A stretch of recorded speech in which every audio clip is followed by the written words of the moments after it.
When I was starting out, I had almost nothing. No money, no connections, just a job that barely paid the bills. I watched people around me complain, make excuses, and hope for luck. And I noticed something remarkable. The few who quietly studied, planned, and invested in themselves were the ones who changed their lives. Think about this.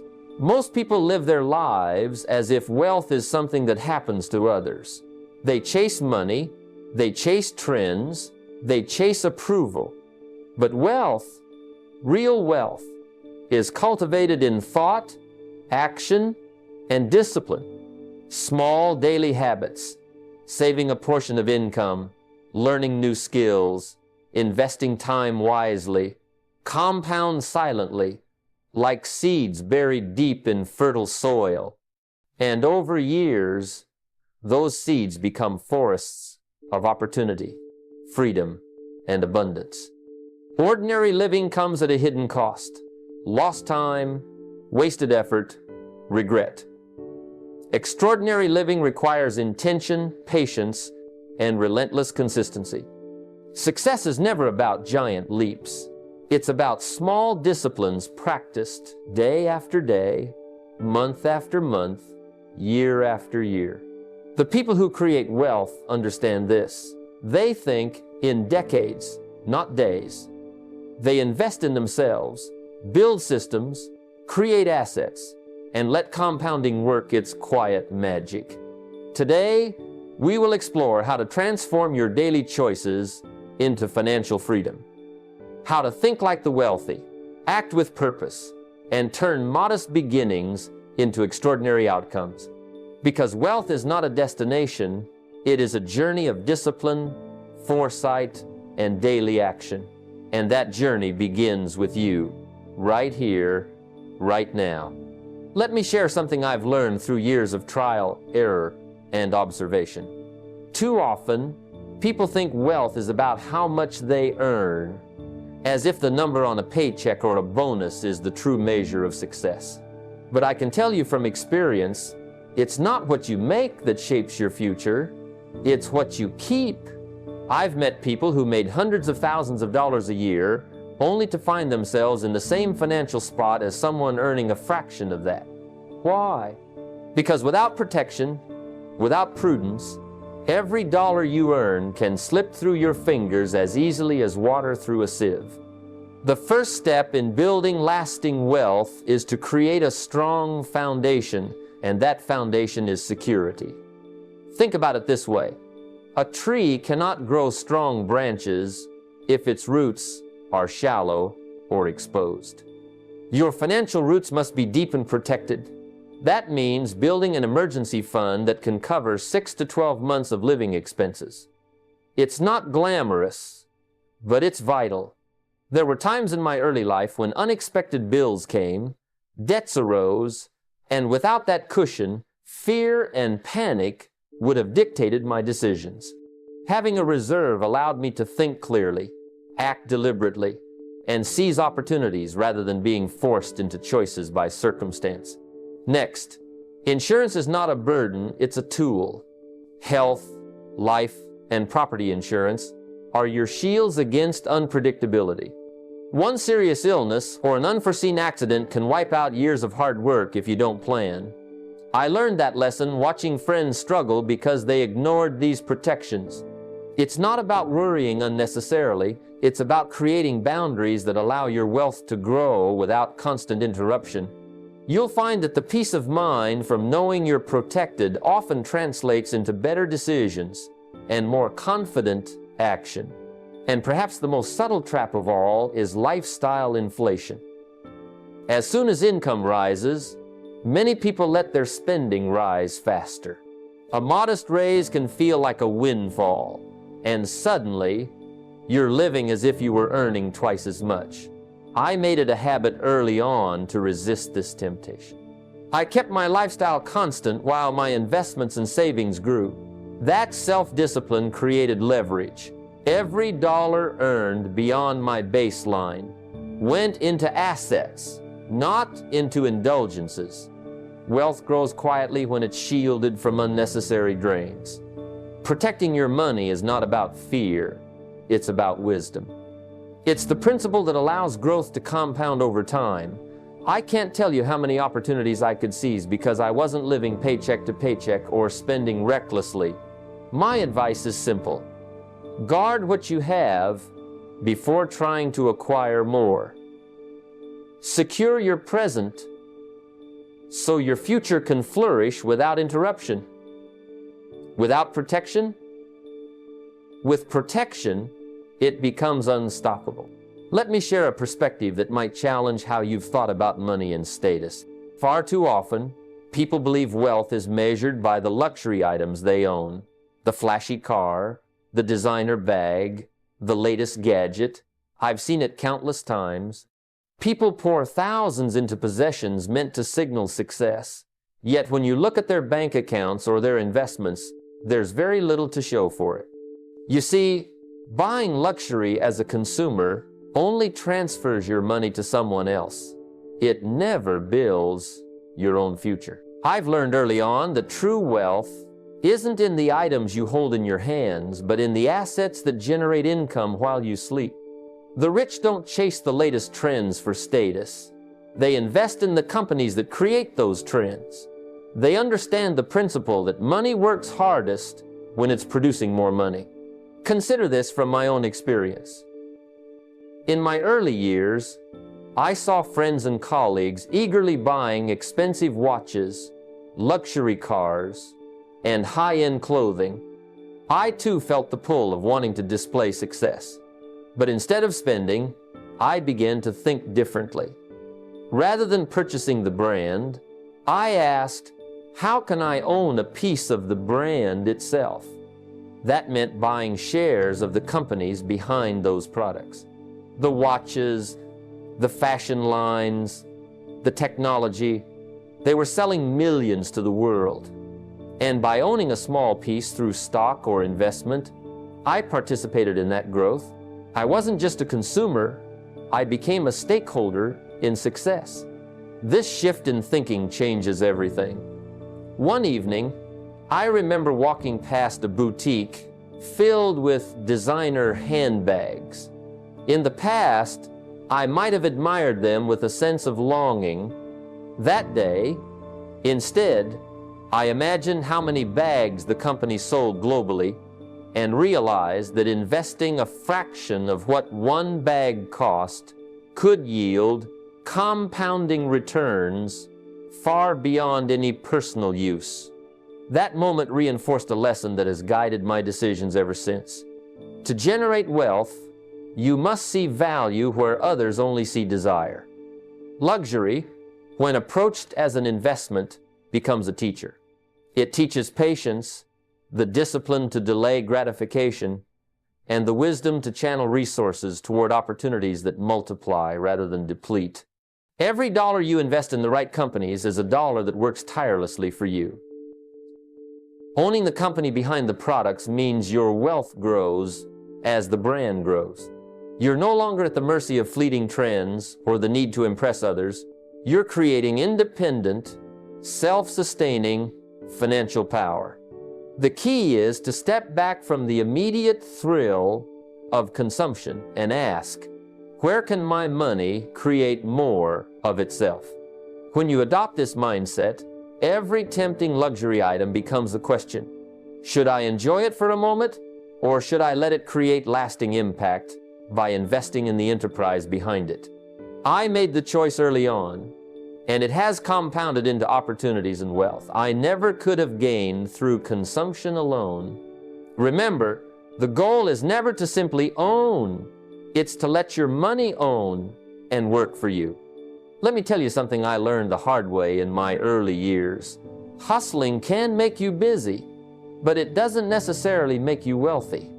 I used to measure success by how hard I was working, how many hours I spent chasing dollars, and how much sweat I poured into every single task. I thought, if I work harder, I'll get richer faster. And for a while, that approach gave me temporary gains. I remember nights spent at my desk, scrambling to close deals. paying off debts, juggling multiple jobs, all of it exhausting, all of it necessary, or so I thought. But then I noticed something critical. The more I hustled, the more my income depended on me being present.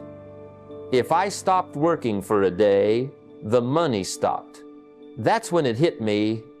Wealth built on hustle alone is fragile, vulnerable, and limited by your own time. The real lesson came when I shifted my focus from working harder to building systems that worked for me. Systems don't sleep. Systems don't get tired. Systems multiply effort. I started with the simplest thing, automating my savings. Instead of hoping I'd remember to put money aside, I set up recurring transfers that guaranteed I invested in my future every month. That single step removed the risk of human error and created consistency.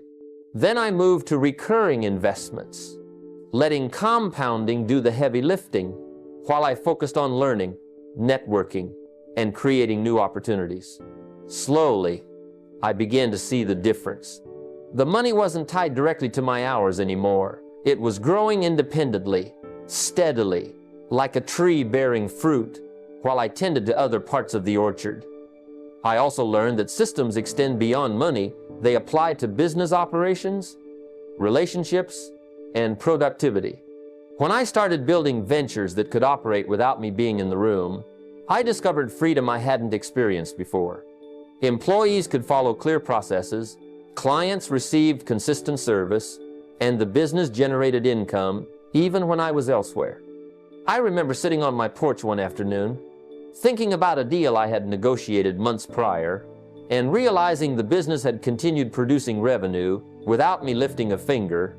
That moment was transformative. It was proof that systems, not hustle, create empires. The beauty of systems is that they allow you to scale without being chained to your own labor. They free your mind to focus on strategy, vision, and growth instead of constant execution. A system replaces repeated effort with reliable structure, and the results compound over time. Without a system, even the most motivated individual eventually burns out. With a system, wealth continues to build, opportunities multiply, and life becomes more about creation than exhaustion. So, if you want lasting wealth, shift your focus from being busy to being strategic. Automate your savings, set recurring investments, and create businesses or processes that can thrive without you constantly steering them. Remember, it's not the hustle that makes you rich. It's the framework you build that multiplies your energy, your effort, and ultimately, your fortune. I've always believed that wealth begins not in the bank account, but in the mind. When I first started out, I didn't have money, connections, or influence, but I did have ideas, and the way I thought about them made all the difference. You see, your beliefs shape your results. If you believe that success is something that happens to other people, then your life will confirm that every day. But if you adopt the mindset of someone who is capable, disciplined, and committed to growth, your reality begins to align with that vision. I remember walking into a room filled with successful entrepreneurs for the first time. I was nervous, unsure, and a little intimidated, but I also observed how they thought and spoke about opportunity. They didn't complain about circumstances or wait for luck. They approached every challenge with a solution-oriented mindset, confidence in their abilities, and a sense of inevitability about their success. That moment changed me. I realized that to become successful, I had to think like someone who was already there. Developing a millionaire mindset is about creating habits that reinforce those beliefs daily. I made it a practice to read motivational and financial literature every single day, not as an occasional activity, but as a ritual that shaped my thoughts and decisions. Books became my mentors when human guidance was scarce. I would highlight principles, reflect on strategies, and ask myself, how can I apply this today? That daily nourishment of the mind is what separates those who dream from those who achieve. I also discovered the power of affirmations. It may sound simple, but telling yourself what you are capable of and what you intend to achieve each day rewires your thinking. I would stand in front of a mirror and speak out loud about the goals I was working toward, reinforcing my commitment and reminding myself of the person I intended to become. Over time, these words stopped being just words. They became a blueprint for my actions. Surrounding yourself with the right people is another cornerstone of this mindset. I've often said that you are the average of the 5 people you spend the most time with. Early on, I had to make tough decisions about who influenced me. I sought out ambitious, driven, and knowledgeable individuals, those who elevated my thinking and challenged me to grow. Their energy became contagious. Their habits became aspirational.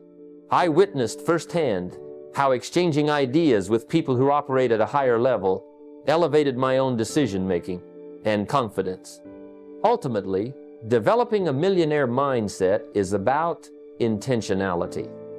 It's not enough to desire wealth. You must cultivate the thoughts, habits, and environment that naturally produce it.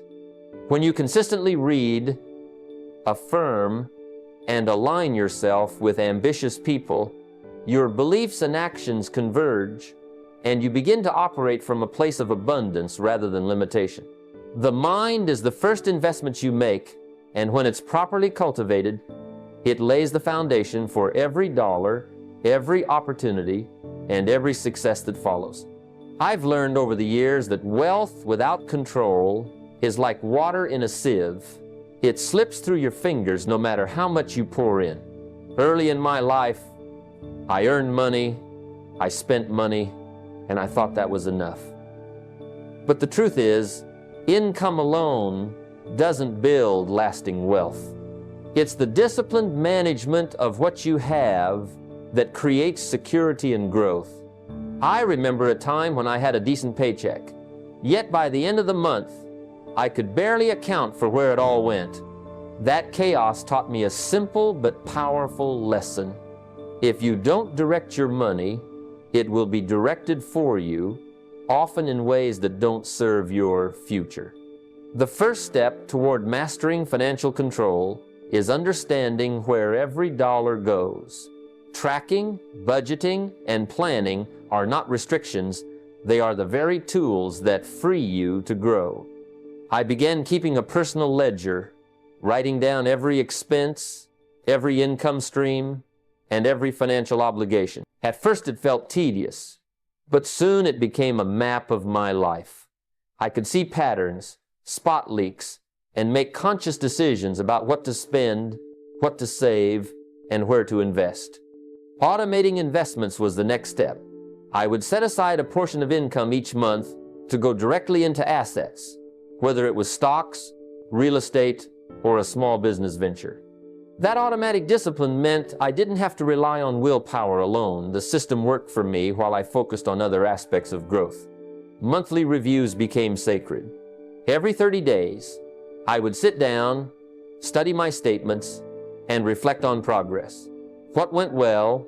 Where did I overspend? Were my investments performing as intended? That regular reflection created clarity and allowed me to course correct before small problems became large ones. Over time, I saw the compounding effect, not only of my investments, but also of my habits. By controlling my finances deliberately, I no longer reacted to circumstances, I anticipated them. I no longer worried about bills or unexpected expenses because my planning and control had built a foundation of security. The art of financial control is about more than just spreadsheets and ledgers. It's about mindset. When you respect your money, understand it, and plan every action, wealth becomes a tool, not a burden. You move from being a passive participant to an active architect of your financial destiny. Control turns temporary earnings into long-term prosperity, ensures that your efforts are rewarded, and positions you to take advantage of opportunities that others miss because they are financially unprepared. Wealth compounds not just in numbers, but in discipline, clarity, and foresight.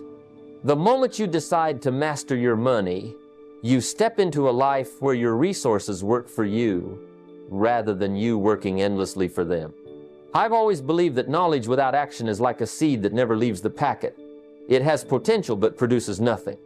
Early in my career, I read constantly, devoured books on philosophy, business, and personal growth.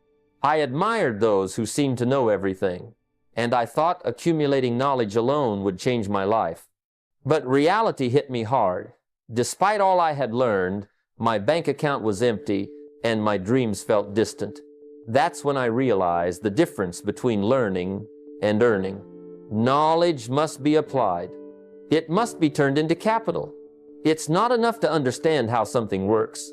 You must act on it, use it, and let it create value, not just for yourself, but for others as well. I started small. I examined my own skills, what I understood better than most, and where my experiences could benefit others. Consulting, teaching, and advising became my first avenues. I remember sitting with a small notebook, listing ways my insights could solve real problems. Each idea that could help someone else became a potential source of income. From sharing techniques for personal development to explaining practical business strategies, I transformed what I knew into offerings people were willing to pay for. That's the key.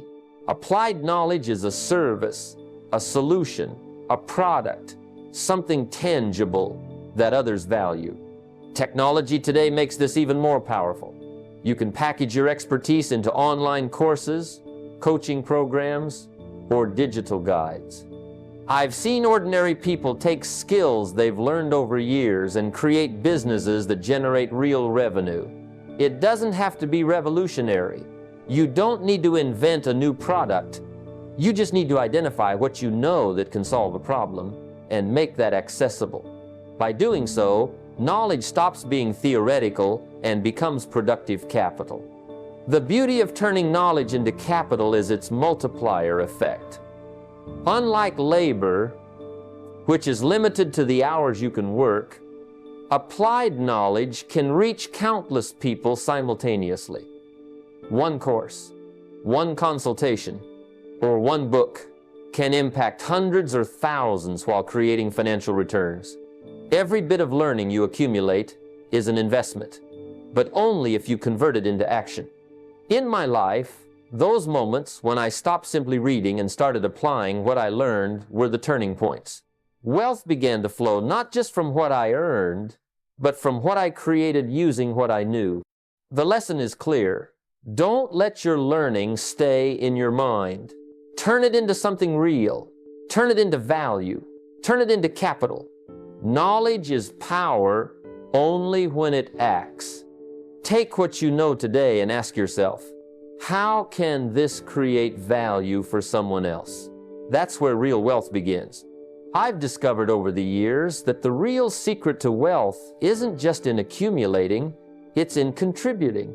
Many people chase money as though it's a goal in itself, but money is nothing more than a tool, a reflection of the value you create for others.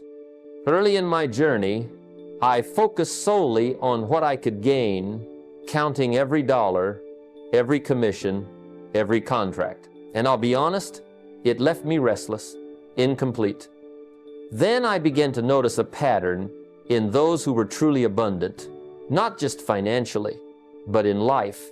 They gave, they added value, they served others with sincerity, and in return, opportunities, relationships, and yes, financial rewards flowed back to them in ways they could never have forced. Contribution multiplies wealth because it opens a cycle. I remember working with young men and women, helping them think differently about business and life, offering guidance without charging a dime.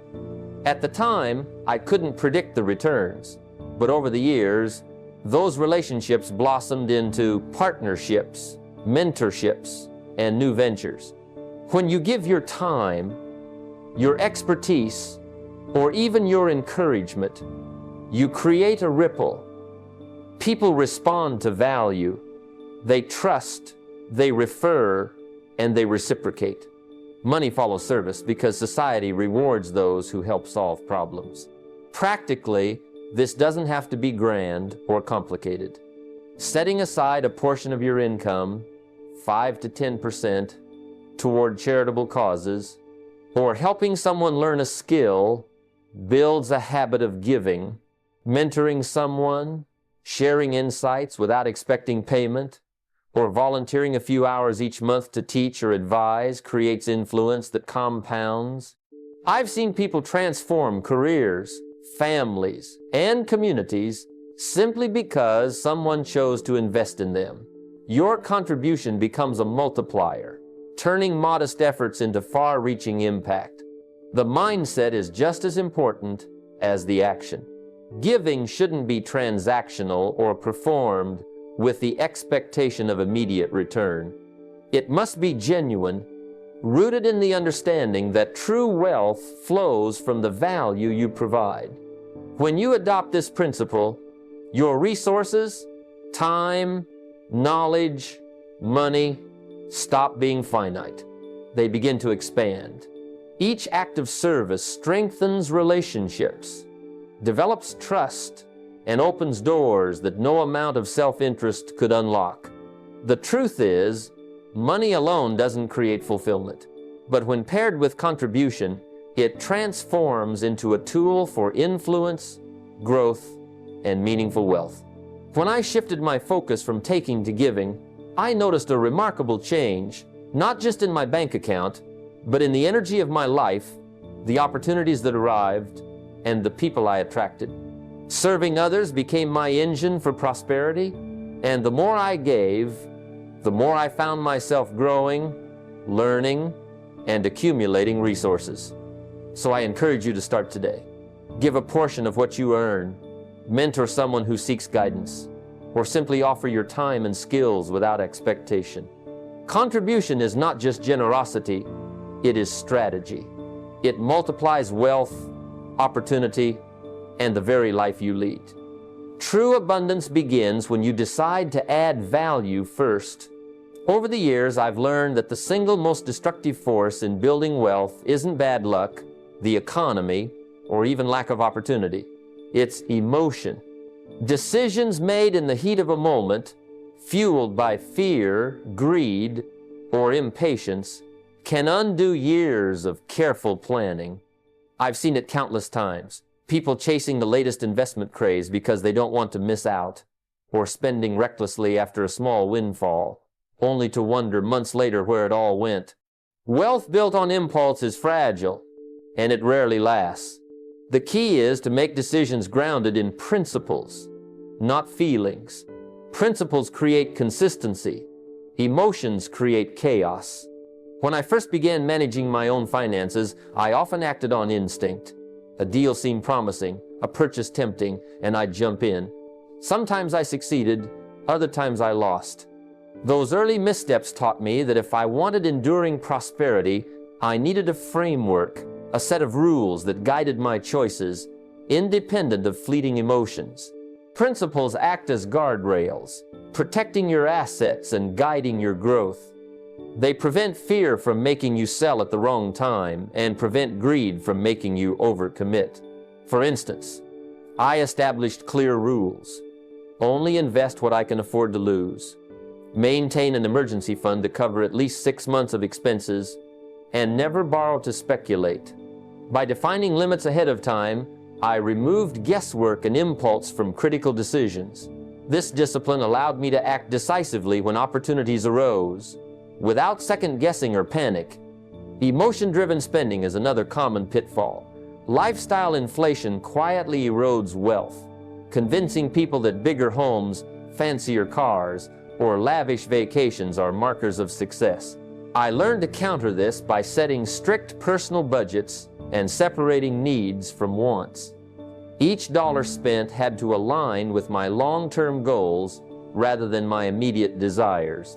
This wasn't about deprivation, it was about respect for the future I was creating. By making decisions according to principle, every financial action reinforced my plan rather than undermining it. Principles also apply to investments.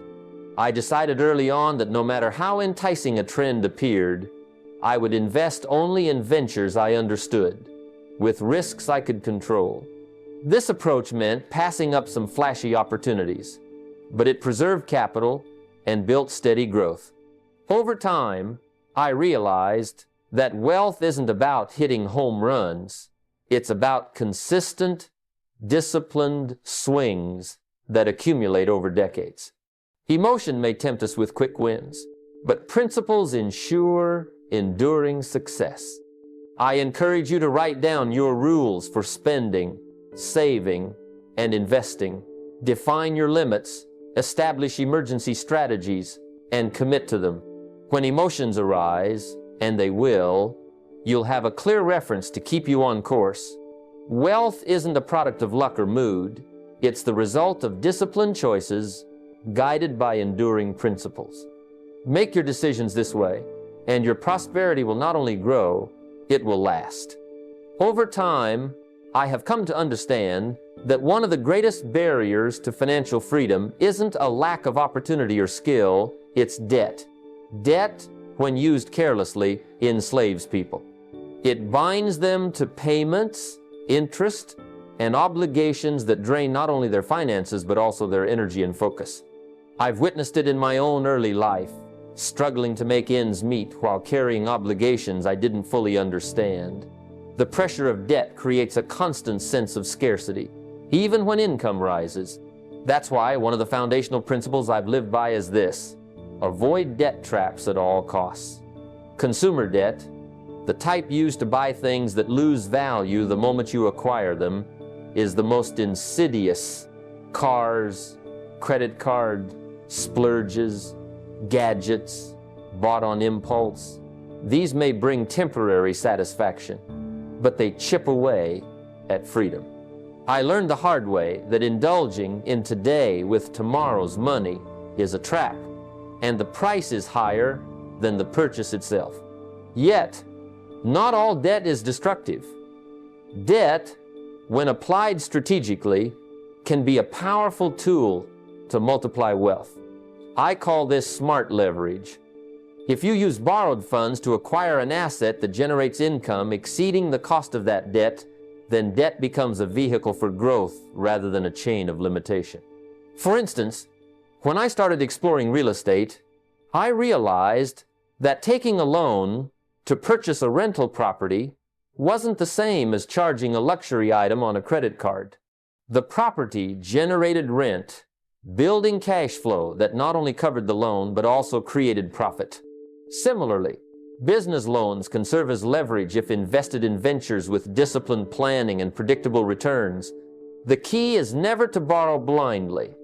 Always calculate, project, and understand the risk versus the reward. The practical steps are simple but require discipline. Avoid consumer debt like the plague. Never finance luxuries at the expense of freedom. Build your foundation first. Savings, emergency funds, and financial control before considering borrowing. Then, if a strategic opportunity arises, assess it rigorously. Will the asset purchase produce returns greater than the interest paid? Will it strengthen your financial position rather than weaken it? I often counsel young people that leverage is a tool, not a crutch. Misused, it is a master. Used wisely, it is a servant that accelerates growth. I remember helping a young entrepreneur who wanted to borrow heavily for a flashy storefront. Instead, we structured a smaller, manageable loan to acquire inventory that sold consistently. Within months, the returns paid off the loan and funded expansion. The difference was clear. Disciplined, informed leverage amplifies wealth, while reckless borrowing destroys it. Debt must be understood, respected, and use strategically. Approach it as a servant, not a master. Avoid traps, apply leverage wisely, and you'll find that the path to financial freedom is not only possible, it is accelerated by the very tool many fear. One of the most important lessons I've learned about wealth is that it is never built overnight. True financial security, true abundance, does not come from chasing the quick win, the flashy deal, or the short-term gain. Wealth favors those who think in decades, not days. I remember being a young man, eager to change my circumstances, desperate for results. I chased quick opportunities, thinking that hustle alone would secure my future. But what I soon realized is that short-term thinking is a trap. It produces temporary excitement, but rarely permanent results. If you want to build a life of financial independence, you must shift your perspective. You must start thinking not in weeks or months, but in years, even decades.